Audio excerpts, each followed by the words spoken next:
Hello everyone, today we have new video review, and as you can see this time we are going to check release from Eduard. That's a 1/72nd scale aircraft which copies Spitfire HF Mk.VIII, and it's a weekend edition, so it means that we will get only plastic with decals and assembly manual, no other bonuses inside, and it also means this nice blue box which you can see here. So this is a commercial sample, so it means that you will get exactly the same kit if you order it from official Eduard webshop, and now we are going to check it closer. As for the box design, it is typical for weekend edition. As you can see, it is finished in this blue cover as I said before, and we have two marking options on the box art so that you know what you get in this kit. On the side we have some information about the manufacturer, that it's made in Czech Republic of course, and on the other side we have two marking options which are included into this kit, and you saw them on the box art as well.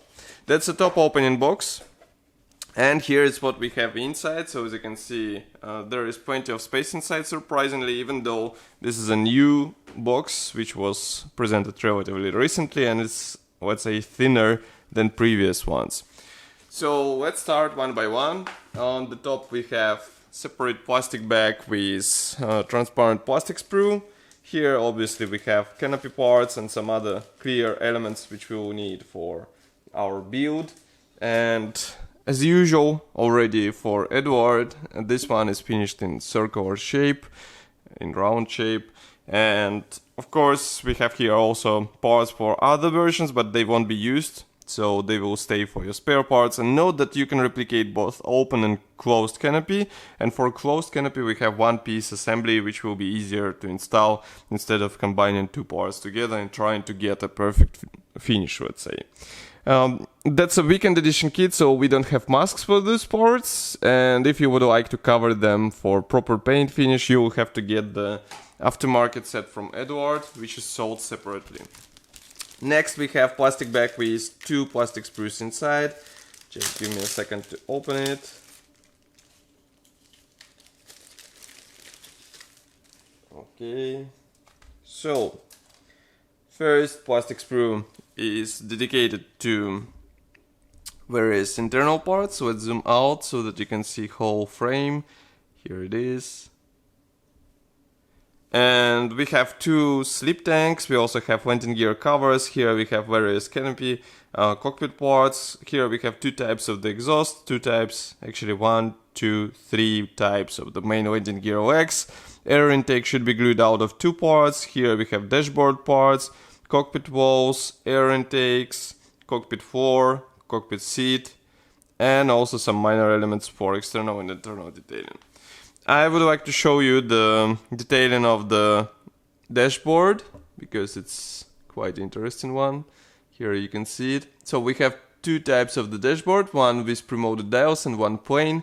Obviously plain option will be used with decals or PE part, or you can use this one and use the dry brush method in order to bring out all those dials. Here you can see air intake panel.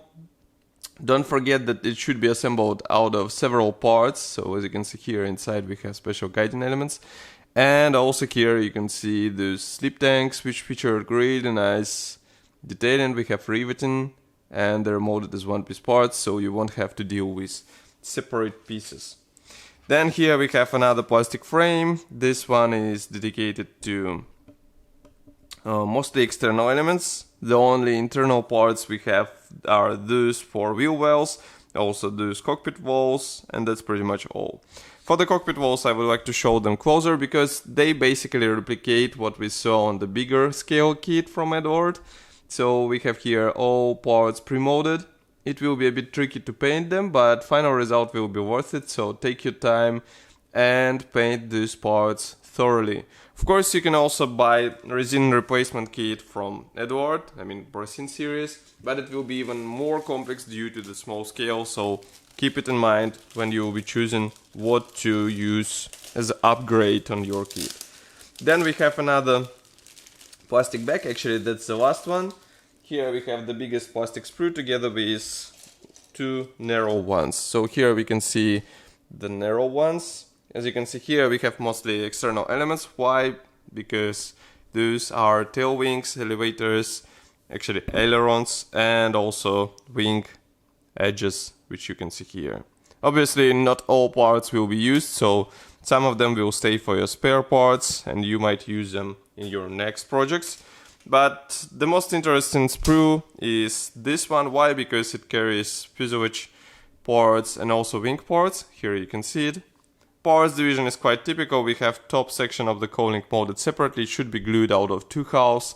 And you can also get the one-piece resin replacement, which will make it easier to get the right fitment on this area. We also have separately molded lower chin area, let's say, so that you can install two types of the parts. Here's one and here's the second one. And also we have two types of the rudder. External detailing looks really nice, especially for this scale. That's a 1/72 scale kit, and still we have recessed panel lines and riveting, as you can see here. And let's flip it over. Inside, of course, we don't have anything because, as you remember, cockpit will be assembled separately and then just inserted into the fuselage halves. Here you can see wing port, which also looks good. And don't forget that air intakes, wheel wells, and also ailerons will have to be assembled separately. And from the other side, we have guiding pins, which will help you with assembly. That's really nice to have guiding elements in such huge parts. And it's good that Eduard thought it through and decided to include this into the kit. Next we have separate plastic bag with decals sheets. Yes, there are two of them. Even though this is a weekend edition kit, we get two decals sheets with all necessary symbols for two marking options. So, of course, the biggest one is dedicated to this. These are main symbols for two marking options. And also take a look here, because here we have cockpit decals, dashboard and seat belts. Those will noticeably improve appearance of your cockpit, and that's a welcome bonus in such kit. And next we have also another decals sheet. This one is dedicated to stencils. It is also printed in Eduard as the previous one, and printing quality looks nice, and I hope all those decals will be easy to apply on your aircraft. And last but not the least is the assembly manual. So assembly manual is printed in form of this nice small brochure. We have parts map on the first page. We don't have a history note here. Then we have some safety advices and also instruction symbols. And then we start with assembly. So first we build the cockpit. We start with pilot seat, then we assemble cockpit floor, also cockpit walls. We join everything together so that we get this sub-assembly, as you can see here. Then we close fuselage halves together. We install various tabs into the nose area in order to get the rigid assembly. Here we continue with wing. We assemble the wheel wells. We join wing parts together. Here we assemble cowling parts together. And then we proceed with tail surfaces, control surfaces. Here we assemble landing gear, air intakes. Here we have the alignment guide so that you know how to position the landing gear legs so that your aircraft will copy the real one. Here we actually install the main landing gear legs. Canopy assembly, also we have the separate door assembly, propeller, and then we install everything together. And note that there are two options for open or closed canopy, because as you remember, Spitfire had separate door, so it will be up to you how you will copy this on your model. Then here we have two marking options. So first one comes from, it was flown by Dave Hasty from 1st Squadron SAF in Trino, Italy, March 1944. And this one comes from number 32nd Squadron Foggia, Italy, early 1944. Both have those pointed wings, which is really nice. And of course on the last page we have stenciling guide, which will be handy in order to place all those tiny writings on your aircraft.